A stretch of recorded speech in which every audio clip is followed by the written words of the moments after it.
শিক্ষার্থীদের জন্য তো আসলে আমরা অনেক কাজ করতে চাই, যেখানে সমস্যা আমরা সেখানেই কাজ করতে চাই। তো আমাদের নির্বাচনী যে ইশতেহার 1990 সালের পরে কিন্তু চট্টগ্রাম বিশ্ববিদ্যালয়ে যে ছাত্র সংসদ হল সংসদ নির্বাচন এটা অনুষ্ঠিত হয়নি। এই 36 বছর পরে নির্বাচনের তফসিল হয়েছে, আজকে মনোনয়ন ফরম বিতরণ চলছে।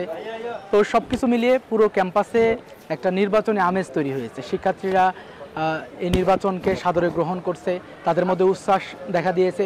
আসলে দীর্ঘ সময় আমরা 18 বছর পূর্ণ হলেও কিন্তু জাতীয় নির্বাচনে ভোটার হিসেবে অংশগ্রহণ করতে পারিনি, কিন্তু আমরা আমাদের প্রথম ভোটটা আমাদের ক্যাম্পাসে দিব, আমাদের ছাত্র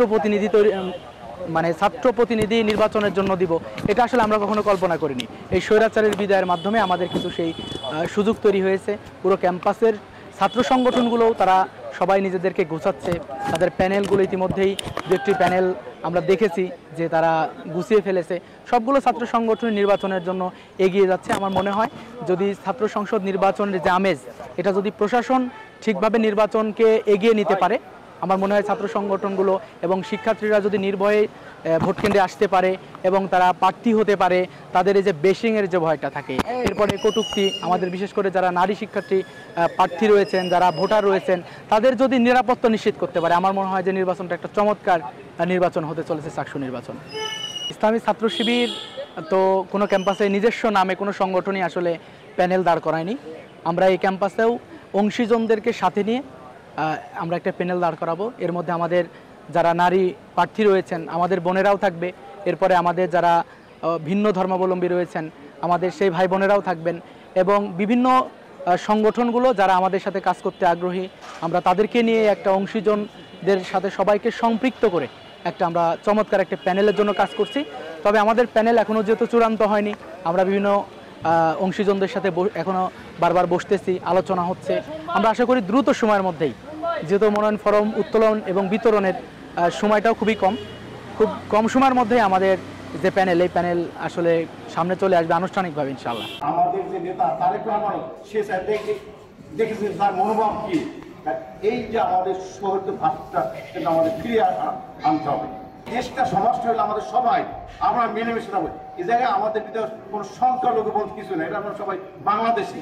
আমাদের ভিতরে কিছু লোক স্বার্থের জন্য আমাদের বিভেদ সৃষ্টি করে। আমরা দেখবেন বিভিন্ন জায়গায় স্বার্থের জন্য বিভেদ সৃষ্টি করে। যখন আমি স্বার্থকে যদি অভিযোগ করতে পারি, তাহলে আমরা ওরা যে মিলেমিশে থাকতে পারবো নাকি।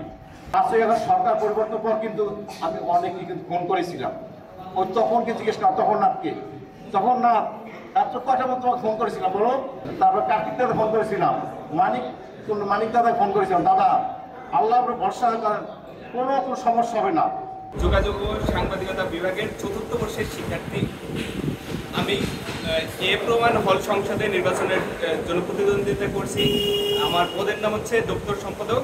আমি স্বতন্ত্র থেকে নির্বাচন করব, কোনো প্যানেলে যাচ্ছি না।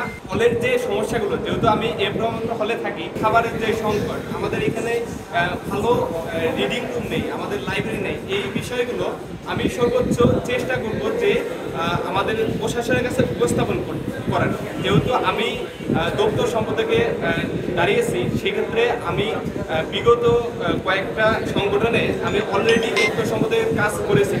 আমার শিক্ষার্থীরা কোনো প্রশ্ন যখনই যেভাবে চাইবা আমাদের নির্বাচন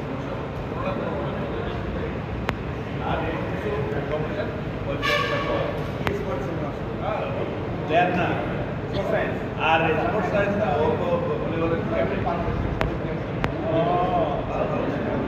ভালো লাগছে তো ওই জন্য কিন্তু এই রসিদ নিয়ে লোকদেরকে যাবা, ওখানে তোমাদেরকে ট্রেনিং লিডারশিপ ট্রেনিং কিন্তু তৈরি, ঠিক আছে? ওকে, তোমাকে ঠিক আছে। তারা বাংলাদেশে দেখতে আসে, দেখা